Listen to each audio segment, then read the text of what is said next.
Thank you so much Sasi sir, thank you very very much. Press and media நண்பர்களுக்கான நேரம். அது பார்க்கறதுக்கு முன்னாடி செல்வமணி சாருக்கு ஒரு பெரிய நன்றி. Thank you so much for joining sir. நான் முன்னாடியே சொன்ன மாதிரி பல மக்களின் குரலாக மட்டும் இல்லாமல் இந்த சினிமாவினுடைய குரலாகவும் நீங்கள் இருந்திருக்கீங்க. மீண்டும் ஒரு பெரிய நன்றி. நீங்கள் ஜாயின் பண்ணது எங்களுக்கு ஒரு பெரிய மகிழ்ச்சி. Thank you so much. அண்ட் இப்போ ப்ரெஸ் அண்ட் மீடியா நண்பர்கள் உங்களுக்கான தருணம். ஸோ ஃப்ரீடம் படம் சார்ந்து நீங்கள் கேட்கணும்னு நினைக்கக்கூடிய கேள்விகளை இப்போ இந்த காஸ்ட் அண்ட் க்ரூட்டை நீங்கள் கேட்கலாம். உங்களுக்கான தருணம் இது. சார், டைரக்டர் சார், சென்சார் ஆயிடுச்சா சார்? சார் சென்சார் ஆயிடுச்சுங்க. அந்த வார்த்தைக்கெல்லாம் ஒன்றும் சொல்லியா சார்? எக்ஸ் பிரைம் மினிஸ்டர் அது இதெல்லாம் வருது. ஏன்னா இப்போ இவ்வளோ நேரம் ஆர்கே செல்வமணி சார் இருந்தார், அவர் கூட மேடையில் சொன்னார். செக், ஒரே ஒரு நிமிஷம் சார். ஒருத்தவங்க பேசும்போது கொஞ்சம் எல்லாருமே அமைதியாக இருந்தீங்கன்னா என்ன கேள்வி கேட்குறாங்கன்னு தெரியும். அண்ட் எல்லாருமே கொஞ்சம் உட்காந்து பொறுமையாக கேட்கலாம். ஒருத்தர் கேட்டுட்டு இருந்தீங்க, ப்ளீஸ் கண்டினியூ. எங்கே இருக்கீங்க? ஓகே. அந்த எக்ஸ் பிரைம் மினிஸ்டர் அதெல்லாம் வருது. அது மாதிரி ரமேஷ் கண்ணா கூட எங்கள் ஊர் அரசியல்வாதிகளுக்கு இலங்கை தமிழர்கள் மேலே பற்று அதிகம் அப்படின்ற மாதிரி ஒரு டைலாக்கு, அதெல்லாம் எப்படி? அதான் நீங்கள் அந்த சார் சொன்ன மாதிரி ஏற்கனவே சென்சாரில் ஒரு படம் சிக்கினதுனால இல்லை ரொம்ப தெளிவாக எடுத்துருக்கீங்களோ? இல்லை, அப்படி இல்லை சார். உண்மையாக நடந்த கதை, அதுக்கான நிறைய எவிடன்ஸ் நம்ம கொடுக்கும்போது அப்போ இதெல்லாம் விடுறாங்க சார். ஸோ நடந்த விஷயத்துக்கான எல்லா டீட்டெயில்ஸும் அவங்களுக்கு நம்ம சப்மிட் பண்ணுறோம் இல்லையா சென்சார் போர்டில், அதெல்லாம் பார்த்ததுக்கப்புறம் தான் விடுறாங்க. ஸோ அவங்களுக்கு அது உண்மையாக நடந்த கதைன்னு தெரிஞ்சால் விடுறாங்க. ஸோ அதனால தான் முன்னாள் பிரதமர் அந்த மாதிரியான டீட்டெயிலாக டைரெக்டாக பேர் சொல்லாமல் இந்த மாதிரி மறைமுகமாக யூஸ் பண்ணிக்கலான்றது தான் அவங்களுடைய கருத்து. சார் சசிகுமார் சார், உங்களுக்கு ஒரு கேள்வி. இப்போ நீங்களே சொல்லிட்டீங்க, ஆனால் அதை வேறு வடிவில் கேட்குறேன். டூரிஸ்ட் ஃபேமிலி இப்போ தொடர்ந்து ஃப்ரீடம், இது சில தரப்பினரை ஏதோ நீங்கள் இலங்கை தமிழருக்கு ஆதரவானவர் அப்படின்ற மாதிரியே எடுத்துகிட்டு போகிற மாதிரி இருக்காதா? தமிழருக்கு ஆதரவாளர் சார், அவ்வளோதான். அதே மாதிரி ஃப்ரீடம் அது என்னென்னா அது அமைஞ்சதுதான், இது பிளான் பண்ணிலாம் பண்ணலை. ஆக்சுவலாக இந்த படம் வந்திருக்கணும், ஃப்ரீடம் வந்திருக்கணும். அதுக்கப்புறம் 2 படத்துக்கு வரணும், இல்லை டூரிஸ்ட் ஃபேமிலிக்கு அப்புறம் இன்னொரு படம் வந்திருக்கணும். அந்த படம் வரல. இது ரெடியாக இருந்த உடனே அவர் அதை ரிலீஸ் பண்ணிட்டாங்க. நான் ஒரு ப்ரொடியூசர்கிட்ட இந்த டைம் ரிலீஸ் பண்ணக்கூடாது, அதுக்கு அடுத்து பண்ணுங்கன்னு சொல்ல முடியாது. ஏன்னா அவங்க இவ்வளோ நாள் வெயிட் பண்ணியிருக்காங்க, இதை கஷ்டப்பட்டு அதை எடுத்துகிட்டு வந்திருக்காரு. ஸோ அவங்களோட முடிவை அதை விட்டுட்டேன். அப்படிதான். சுதந்திரம் டைட்டில் வச்சிருக்கலாமா? டூரிஸ்ட் ஃபேமிலி ஃப்ரீடம் சொல்லிட்டு டைட்டில் வச்சுட்டு தமிழருக்கான படங்கிறீங்களே. அதுதான் ஒன்று. சுதந்திரம் தான் வைக்கணும்னு நினச்சோம். சுதந்திரம் ஏற்கனவே வச்சுட்டாங்க, கிடைக்கல. விடுதலைன்னு வைக்கலான்னு பார்த்தோம், அதுவும் வந்துருச்சு. அப்புறம் இப்போ இடமா இருக்குன்னா அந்த ஓடிடி, இப்போ சார் தான் சொன்னார், ஓடிடி கையில் தான் எல்லாமே இருக்குது. பேர் கூட அவங்க கையில் தான் இப்போ போயிடுச்சு. இங்கிலீஷில் வச்சா தான் எல்லா லாங்குவேஜ்லேயும் பண்ணணும் அப்படின்றது.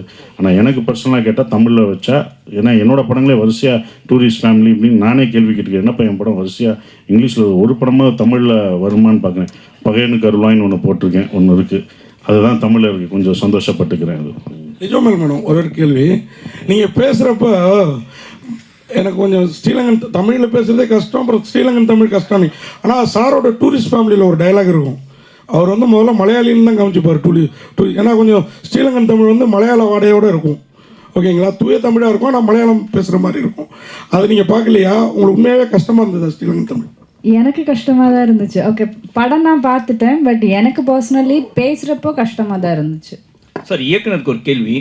சார், இந்த படம் சத்யசிவா சார், இந்த படம் வேலூரில் தான் நடந்தது. 1995 நடந்தது. அப்போ 43 பேர் தப்பிச்சு போனாங்க சார். அந்த 43 பேரும் அன்னைக்கு கோர்ட்டில் விசாரணை அப்போ அவங்க ரெஃப்யூஜிஸ்ன்னு சொல்லவே இல்லை. அவங்க திட்டவட்டமாக விடுதலை புலிகள் அப்படின்னு தான் குறிப்பிட்டிருந்தாங்க. பட் இந்த சென்சார் நீங்கள் இது உண்மை சம்பவத்தை பேஸ் பண்ணி எடுத்திருக்கேன் அப்படின்னு சொன்னீங்க. அப்படி இருக்கும்போது சென்சாரில் இது எப்படி ஏற்றுக்கினாங்க சார்? ஸ்ரீலங்கால இருந்து வர எல்லாரையுமே நம்ம விடுதலை புலிகள் தான் சார் சொல்றோம். அது ரைட் சார். இல்ல சார், ரெஃப்யூஜி கேம்ப்ஸும் இருக்கு. நான் விளம்பரம் பண்ணல, இருக்கிற உண்மையை நான் உங்களுக்கு தெளிவுபடுத்துறேன் சார். அது என்னன்னா, இந்த படம் பண்ணும்போது true events, inspired by true events தான் போட்டிருக்கோம். அதில் ஊந்தப்பட்டு அப்படின்ற ஒரு விஷயம் தான், இன்ஸ்பயர் தான். கேரக்டர்ஸ் எல்லாமே ஃபிக்ஷன் தான். இப்போ நான் இருக்கிறது, என் மனைவி இருக்கிறது, இதெல்லாம் நிஜம் இல்லை. அது ஃபிக்ஷனாக தான் காமிக்கிறோம். அதுக்குள்ளே இருக்க எல்லாருமே இந்த கேரக்டர்ஸ்லாம் ஃபிக்ஷனாக காமிக்கிறோம். அப்படி நடந்த ஒரு சம்பவத்தில் ஒரு கற்பனை கலந்து இருந்தால் எப்படி இருக்கும் அப்படின்றனால தான் அது வெளியில் வருது. நிஜமாக அப்படியே பதிவு பண்ணி இப்படி ஒருத்தர் இருந்தார் இப்படி ஒருத்தர் இருந்தால் அவங்க சென்சார் பண்ணியிருப்பாங்க. ஸோ அதெல்லாம் இல்லாமல் அப்படி ஒரு நிஜம் இந்த காலகட்டத்தில் நடந்த இந்த ஜெயிலில் இப்படி ஒரு ஜெயில் பிரேக் நடந்த இடத்துல ஒரு ஃபிக்ஷனாக இவங்கெல்லாம் வாழ்ந்தாங்கன்னா இப்படி இருந்தாங்கன்னான்ற ஒரு விஷயம் அந்த உண்மைக்குள்ள ஒரு ஃபிக்ஷனுக்கு ஊற்றி. இல்லை அதே மாதிரி அந்த கைதிகள் வந்து அதில் தப்பிக்கிறதுக்கு முயற்சி பண்ணாங்க சார். அவங்க வந்து உண்மையிலே திறமசாலிகள் தான் சொல்லணும். ஏன்னா வந்து 153 மீட்டருக்கு தோணுனாங்க சார். அதுவும் 67 அடி வித்து வந்து பண்ணாங்க அவங்க. கதையும் சொல்றீங்க. இல்லை சார், இல்லை இல்லை நான் அந்த மாதிரி செய்யலாம். அந்த எஃபர்ட்ஸ் இதை காமிச்சிருக்கீங்களா? அது நீங்கள் படம் பார்க்கும்போது கண்டிப்பாக இருக்கும்ண்ணே. எவ்வளோ இது பண்ணுறாங்க அந்த தப்பிக்கிறது அந்த எஃபெக்டை தான் அந்த பையன் கொடுத்தாரு. ஆண்டனின்ற பையன் இது பண்ணும்போது எங்களுக்கு கை காலெலாம் போச்சுன்றாங்க பார்த்தீங்களா, அந்த எஃபெக்டோட இதுதான். நிஜமாகவே தோண்டி போட்டிருந்தாங்க. அந்த நிஜ இதில் தான் போகணும். தண்ணி நிஜமாகவே வரும். இவர் எப்போ தான் முடிப்பார்லாம் எனக்கு தெரியும். ஒரு இடத்த ஒரு ஷாட்லாம் தண்ணி வந்துக்கிட்டே இருக்கும். அந்த மூடி அதுக்குள்ளேயும் போடணும். இவங்க கட்டும் சொல்லலை. அதுக்குள்ளேயும் நாங்கள் நிஜமாகவே பண்ணுற மாதிரி தான் அது இருந்தது. அப்படி அது அந்த மாதிரி தான் சார் இருக்கும். அது நீங்கள் இப்போ படம் பார்க்கும்போது உங்களுக்கு எப்படி லைவாக இருந்ததோ, ஏன்னா ஃபிக்ஷன் அதனால தான் காமெடி அங்கே பண்ண முடியாது, அங்கே ஒரு சாங்கும் பண்ண முடியாது.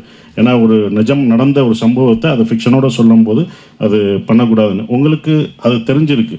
நீங்கள் அதெல்லாம் பார்க்கும்போது இல்லை சார், நீங்கள் அந்த நியூஸ் பண்ணியிருக்கீங்க. அந்த இதை பற்றி உங்களுக்கு அந்த காலத்தில் நடந்த ஒரு விஷயம் தெரிஞ்சிருக்கு. இது நிறைய பேருக்கு அப்படி ஒரு விஷயம் நடந்தே தெரியல. ஏன்னா நம்ம கான்சன்ட்ரேஷன்லாம் இந்த பக்கம் இருக்கும்போது இப்படி ஒரு சம்பவம் நடந்தது பேப்பர் செய்தியாக தான் அது இருந்திருக்கு.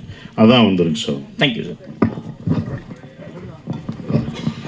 டைரக்டர் சார், இந்த படத்தில் வில்லன் தமிழ்நாடு போலீஸும் இந்திய அரசியல்வாதிகளுமா? அது நீங்கள் கேட்ட கேள்வி கரெக்ட் சார். இந்த படத்தில் வில்லன் வந்து தமிழ்நாடு போலீஸ் இல்லை சார், அது ஒரு மலையாள போலீஸ் தான். ஆமாம் ஆமாம்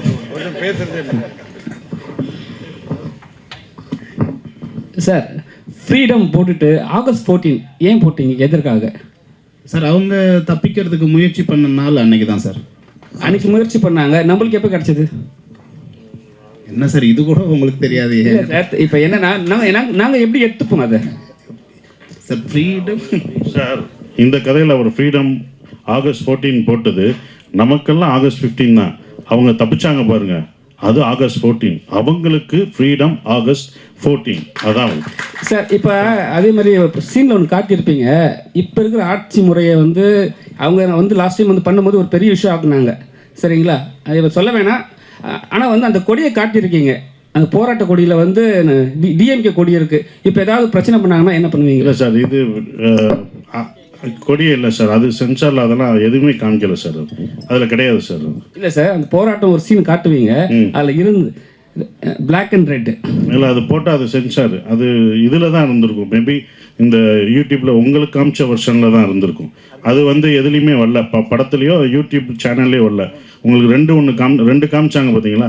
ஒன்று இவங்க இப்போ உங்களுக்காக காமிக்கப்பட்டது ஸ்பெஷல். இன்னொன்று வந்து யூடியூப்லேயும் தேட்டர்லேயும் வரப்போகிற ட்ரெய்லர் வராது சார். சசி சார், இந்த டூரிஸ்ட் ஃபேமிலி படம் 90 கோடிக்கு மேலே வந்திருக்கு, கிட்டத்தட்ட 100 கோடி வந்திருக்கு. ரொம்ப சந்தோஷமாக இருக்கீங்க. அந்த தாக்கம் பாதிப்புலாம் அடுத்தடுத்த படங்களில் உங்களோட தனிப்பட்ட இதில் ஏதாவது பிரதிபலிக்கா? எப்படி இருக்குது தனிப்பட்ட பிஸ்னஸில், சம்பளத்தில், அடுத்தடுத்த விஷயங்கள்ல? அதான் அன்னைக்கே நீங்கள் கேட்டதுக்கு பதில் சொல்லிட்டேன்ல. உங்களுக்கு தான் அந்த பதிலே அன்னைக்கு சொன்னேன். நீங்கள் கேட்டதுக்கு தான் அன்னைக்கு பதில் சொன்னேன். அதை நான் உங்கள்கிட்ட சொல்லிட்டு போயிட்டேன். பாதி பேர் பாராட்டுறாங்க, மீதி பேர் நீ என்ன காந்தியா, உனக்கு இது தேவையா, கடைக்காரங்களாம் கேட்குறான், நீ எதுக்கு விட்டு கொடுக்குற, எவ்வளோக்குள்ள பாராட்டுறேன்னு அந்த பக்கம் திட்டம் விழுகுது. இது உனக்கு தேவையா, நீ வாட்டுக்கு வேகமாக சொல்லிட்டு வந்துட்ட. வெளியில் போனதுலேருந்து எனக்கு அதுதான், இது யாரா பெரிய நீ இது பெற அப்படின்னு சொல்லி அந்த மாதிரியும் வருது. அது இன்னொன்று புரிஞ்சுக்கணும். நிறைய பேர் அந்த படம் வெற்றி அடைஞ்சனால, டூரிஸ்ட் ஃபேமிலினால நான் நிறைய இதாகிட்டேன்ட்டு அப்புறம் என்ன, அதாவது அப்போ இன்ட்ரெஸ்ட்லாம் போடாமல் இருப்பாங்கல்ல, விட்டு கொடுத்து அவங்கெல்லாம் கொடுத்துருப்பேன்ல, அப்புறம் இன்ட்ரெஸ்ட் கொடுக்கலாம்ல, டூரிஸ்ட் ஃபேமிலி அவ்வளோ போதேன்னு படத்தில் இருக்கவங்களே கேட்குறேன். சொன்னேன் அது ப்ரொடியூசருக்கு போங்க, எனக்கு கரெக்டாக வந்த சம்பளம் வந்தால் போதும் அப்படின்னு தான் இருந்தேன். அது ப்ரொடியூசருக்கு தான், நமக்கு இல்லை. $1 மில்லியன் அவங்களுக்கு தான் அந்த டாலர்லாம் போயிடுச்சு. டைரக்டர், நீ எப்போ வந்த? அப்படியா? இங்கே தான் இருக்கேன், அவனை பார்க்கவே இல்லையா? இல்லை, இந்த இலங்கை தமிழர் அது சம்பந்தமாக எடுத்தாவே இங்கே இருக்க முக்கிய ஒரு அரசியல்வாதியை மேடைக்கு வர வச்சிருவாங்க. நீங்கள் நடந்த சம்பவத்தை எடுத்திருக்கீங்க, அவருக்கு கண்டிப்பாக போயிருக்கும். நீங்கள் அவர்கிட்ட பேசுனீங்களா அந்த அரசியல்வாதிகிட்ட? ஏன்னா அவர் தான் மிக முக்கியமாக வந்து எப்போ பார்த்தாலும் மேடையில் பேசுவார். சார், நாங்கள் இந்த படத்தில் வந்து அப்படி அரசியல் சம்மந்தமாக யாருக்கிட்டையுமே பேசலை. ஆனால் உண்மையாக பாதிக்கப்பட்டவங்க கிட்ட நிறைய பேசியிருக்கோம், அவங்களோட இன்புட்ஸ் நிறைய எடுத்திருக்கோம். அதனால அவருமே வந்து அவங்களோட ஃபீலிங்ஸ் தானே பேசுகிறாரு. ஸோ அவர்கிட்ட போய் பேசுறதுக்கு பாதிக்கப்பட்டவங்ககிட்டே பேசிடலாம்ல, அதுதான். எக்ஸ் பிரைம் மினிஸ்டர் அவர் சொன்ன மாதிரி வருது இல்லை, அது கரண்ட் பிரைம் மினிஸ்டர் தான் அப்போ அவர் இருக்கும்போது இல்லை அவர் எக்ஸ் பிரைம் மினிஸ்டர் தான். ஸோ அதை இதுலேயே போட்டிருக்கீங்க. ஸோ அதுவே பெரிய ஒரு அந்த வார்த்தையே பெரிய அழுத்தமான வார்த்தை இல்லை இது சென்சார் போகும்போது. ஸோ அதை எப்படி இது பண்ணி ஹேண்டில் பண்ணுவீங்க? இல்லை சார், அதான் கதையாகவே ஒரு உண்மையான நடந்த கதை தானே, உண்மைக்கு நெருக்கமான கதைன்னும் போது அவங்க அதை அலோவ் பண்ணுறாங்க சார். ஆல்ரெடி சென்சார் ஆகிடுச்சு, யூஏ சென்சார் ஆகிடுச்சு. ஆமாம் சசிண்ணா ஒரு அண்ணா, நிறைய பேர் இப்போ சொல்கிறாங்க சசி வந்து பெரிய பெரிய படம் பண்ணுறாரு, ஆனால் சம்பளம் வந்து அதே சம்பளம் தான் வாங்குறாருன்னு சொல்லிட்டு பரவாயில்ல ஒரு பேச்சு இருக்குது. உங்கள் வார்த்தையில் கரெக்டாக சொல்லுங்கள் என்ன நடக்குதுன்னு. என்னென்னா நீங்கள் சம்பளம் வந்து அதே சம்பளம் தான் வாங்குறீங்க, சம்பளம் ஏற்ற மாட்டேன்னு ஒரு விஷயம் சொல்லியிருக்கீங்களா, அது உண்மையா என்ன? உண்மைதானே, அதான் இப்போ அவர்கிட்ட புலம்பிக்கிட்டு இருந்தேன். அதை சொன்ன பிறகு தான் எல்லாமே இதாகுது. அது உண்மை தானே, யாரும் தர்றதில்லை. நடித்தது கொடுத்ததே வந்தாலே சந்தோஷம்தான். அதான் அப்படித்தானே. இது சத்யசிவா சாருக்கு வாழ்த்துக்கள் சசி. உங்களுக்கும் உங்கள் படக்குழுவுக்கும் ரொம்ப சிறப்பான ஒரு படம் எடுத்திருக்கீங்க. உங்கள் ஆர்ட் டைரக்டர் பேசும்போது ரொம்ப நெகிழ்ச்சி பூர்வமாக இருந்தது. அவர் வந்து வாழ்க்கையில் இங்கே வந்து அதே கஷ்டங்களை பட்டிருக்கேன் அப்படின்னாரு. இந்த மாதிரி ஒரு உண்மை சம்பவத்தை எடுக்கும்போது ஒரு பெரிய லெவலில் ரிசர்ச் பண்ணியிருப்பீங்க இல்லையா? அந்த ரிசர்ச்சுக்கான முயற்சிகளை பற்றி கொஞ்சம் விவரமாக சொல்லுங்களேன் ப்ளீஸ். சார், இப்போ அவர் சொன்ன மாதிரி நாங்களுமே ஒரு 5 ஜென்ரேஷனுக்கு முன்னாடி ஸ்ரீலங்காவிலேருந்து வந்தவங்க தான். அவர் சொன்னார், நான் சொல்லலை. இது வந்து படிக்கும் போதே ஒரு இன்ட்ரெஸ்டிங்காக இருந்தது சார். ஏன்னா இது எல்லாருக்குமே தெரிஞ்சிருக்கு, ஆனால் அந்த 90s இருந்த முக்கியமாக ரைட்டர்ஸ் நிறைய பேருக்கு தெரிஞ்சிருக்கு, நிறைய பேர் இதை பற்றி பேசியிருக்காங்க. ஆனால் இப்போ இருக்கிறவங்களுக்கு இதை பற்றி தெரியல. ஆனால் இது சொன்னால் ரொம்ப ஒரு வெறும் வலி மட்டும் இல்லாமல் அதில் ஒரு வீரம் இருக்குது சார் ஆக்சுவலாக. ஏன்னா அவர் சொன்ன மாதிரி அந்த ஒரு 106 மீட்டரை தாண்டி போகிறதுல ஒரு வீரம் இருக்குது ஆக்சுவலாக. அதுக்கு ஒரு பெரிய துணிச்சல் வேணும், அது எல்லாமே இதுக்குள்ளே இருக்குது. சரி, ஒரு படமாக பண்ணும்போது ஒரு ஹீரோயிசம் இருக்குது, ஒரு ஃபீல் இருக்குது, ஒரு ஸ்ட்ரகிள்ஸ் இருக்குது. ஸோ இதை ஏன் படம் பண்ணக்கூடாது அப்படின்ற ஒரு ஐடியாவுக்கு தான் நம்ம ஃபஸ்ட்டு வந்தோம்.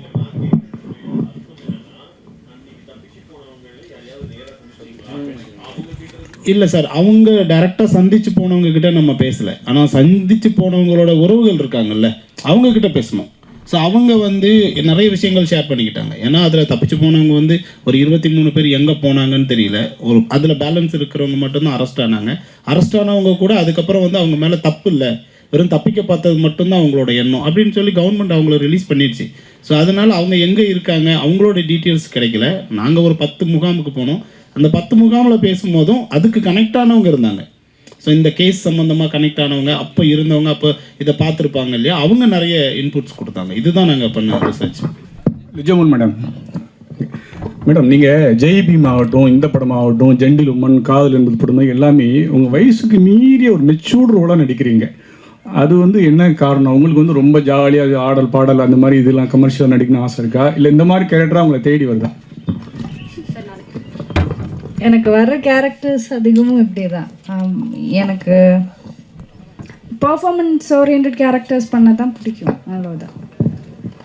சசி சார், இங்கே இப்போது சில நடிகர்கள் பெரிய ஈவெண்ட் வச்சு அந்த மாதிரி இசை வெளியீட்டு விழாலாம் நடத்துகிறாங்க.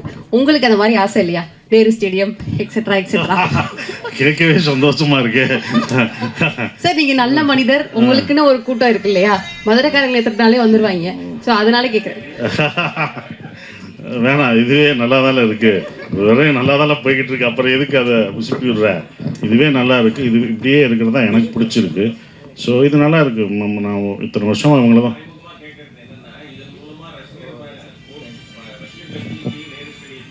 ரசிகர் மன்றம் இல்லை, அப்படி எனக்கு ஆக்சுவலாகவே எனக்கு அது எனக்கு பர்சனலாக அது பிடிக்கல. ஏன்னா இவங்க ஏற்கனவே ஒரு படம் அப்படி தான் வந்து காலேஜில் போய் காலேஜ் ஸ்டூடெண்ட்டை வர வச்சு அதை பண்ணணும் அப்படின்னு சொல்லும்போது அது வேணாம், அது ஒரு இன்ஸ்டிடியூஷனு, அங்கே போய் நம்மளுடைய படங்களை போய் ப்ரொமோட் பண்ண வேணாம் அப்படின்னு நான் பர்சனலாக நினச்சேன். அதனால தான் நான் நந்தன்லையும் பள்ளியும் டூரிஸ்ட் ஃபேமிலியும் 2 ப்ரொடியூசரை தப்பிச்சிட்டேன். இவர் கேட்கல, அதனால் இன்னும் தப்பிச்சிட்டேன். அதுக்கப்புறம் பண்ணுவேன்னா பண்ணுவோம், அது ப்ரொடியூசரோட ஃபோர்ஸ்னால தான் அப்படி பண்ணுவேன். ஆனால் எனக்கு பர்சனலாகவே என்னுடைய படங்களை ஒரு காலேஜுக்கு போய் அது இன்ஸ்டிடியூஷன் படிக்க வந்திருக்காங்க, அங்கே போய் நான் விளம்பரப்படுத்தி என் படத்தை பாருங்கள், அந்த கூட்டத்தை நான் மிஸ்யூஸ் பண்ண விரும்பலை. அவங்களோட படிப்பையும் அவங்க ஏன்னா அவங்க அதுக்கு தான் வந்திருக்காங்க, அதை நான் மிஸ்யூஸ் பண்ணக்கூடாது. நான் அதிலிருந்து பண்ணுறதில்ல, அதை தான் நான் விலகியிருக்கேன். சார் ஜிப்ரான் சார் மேடையில் பேசுகிறப்ப ஆர்கே சுலமணி சார்னு நினைக்கிறேன், ஏழைகளின் இளையராஜா அப்படின்னாரு. நீங்கள் அதை எப்படி எடுத்துப்பீங்க? ஏன்னா இளையராஜானா 2 கருத்து இருக்குது. மியூசிக்லேயும் ஒரு சிறப்பு, எல்லாத்துலேயுமே சிறப்பு. நீங்கள் மியூசிக்கில் இன்னும் சிறப்பாக இருப்பீங்களா, இல்லை அவரை மாதிரி ஆக்டிவிட்டீஸ்லையும் இறங்கிடுவீங்களா?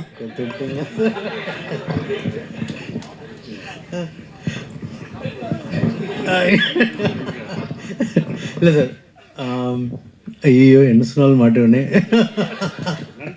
ஓகே,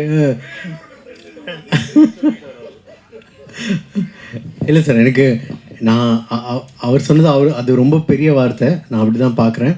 பட் எனக்கு வந்து ஸ்கிரிப்ட், நான் இந்த யார் நடிச்சிருக்காங்க அது எல்லாம் பார்க்குறத விட எனக்கு ஸ்கிரிப்டு, டேரக்டர்ஸு, அப்புறம் சில நேரம் இப்போ வந்து எனக்கு படம் முடிஞ்சதுக்கப்புறம் எனக்கு வருது.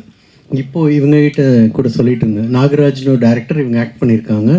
ஸோ லாஸ்ட் வீக் அந்த படம் பார்த்தேன், எனக்கு ரொம்ப பிடிச்சிருந்துச்சு. ஸோ பிடிச்ச உடனே ஓகே இந்த படத்தில் நம்ம இருக்கணும், இந்த படம் நம்ம இப்படிலாம் பண்ணலாம் அப்படின்னு எனக்கு தோணி தான் நான் உள்ளே வரேன். ஸோ அந்தளவு தான் என்னோடய சினிமா மேலே இருக்க லவ் மட்டும்தான் நான் அந்த படத்துக்கூட கமிட் ஆகிறதுக்கு, வேறு எந்த ரீசனும் இல்லை.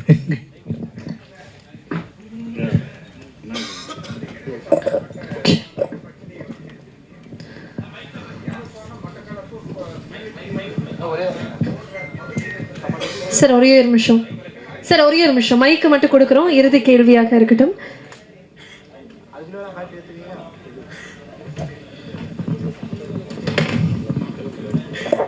இப்போ சொல்லுங்க சார். இலங்கையில் மிகவும் பாதிக்கப்பட்ட பகுதி யாழ்ப்பாணம், மட்டக்களப்பு, முல்லைத்தீவு, காரைத்தீவு, இந்த மாதிரி இடங்கள் தான் ரொம்ப பாதிக்கப்பட்டது.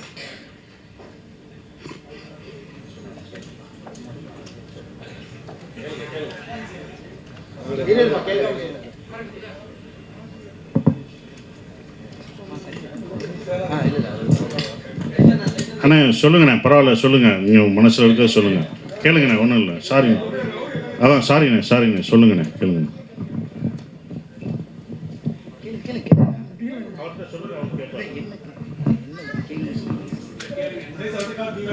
நான் இலங்கையில் இருந்தவன், அங்கேருந்து 83 நான் வந்துட்டேன். அதனால் கேட்குறேன், காரைத்தீவு, முல்லைத்தீவு, யாழ்ப்பாணம், மட்டக்களப்பு, திருகோணமலை, இந்த பகுதிகளில் தான் தமிழர்கள் அதிகமாக வாழ்கிறார்கள். அங்கே இருந்த அந்த மக்களை நீங்கள் சந்தித்தீர்களா? ஆமாம் கண்டிப்பாக. அந்த மக்களோடு பேசினீர்களா? கண்டிப்பாக. அவருடைய உணர்வுகளை நீங்கள் இதில் எடுத்து வைத்திருக்கிறீர்களா? நீங்கள் படம் பார்த்தீங்கன்னா உங்களோட ஃபீலிங்ஸுக்கான விடை கண்டிப்பாக அதில் இருக்குங்க. உங்களோட ஆதங்கம் எவ்வளோ இருக்கோ அதை நான் விஷுவலாக காமிச்சிருக்கேன். அதை தான் நான் சொன்னேன், நாங்கள் நடிக்கும்போதே உணர்ந்தோம். அப்போ அவங்களுக்கு எப்படி இருக்குன்னு நானும் ராமசாமியை எனக்கு சொல்லிட்டு இருக்கும்போது அதை பற்றிலாம் சொல்லும்போது சொன்னார்னா, இப்போ படம் பார்க்கும்போது உங்களுக்கு அந்த இது தெரியும். ரொம்ப ரொம்ப நன்றி. எனக்கு தெரிஞ்சு இந்த படத்தினுடைய மிகப்பெரிய வெற்றியாக அவர் கேட்ட கேள்வி இருக்கும் நான் நினைக்கிறேன்.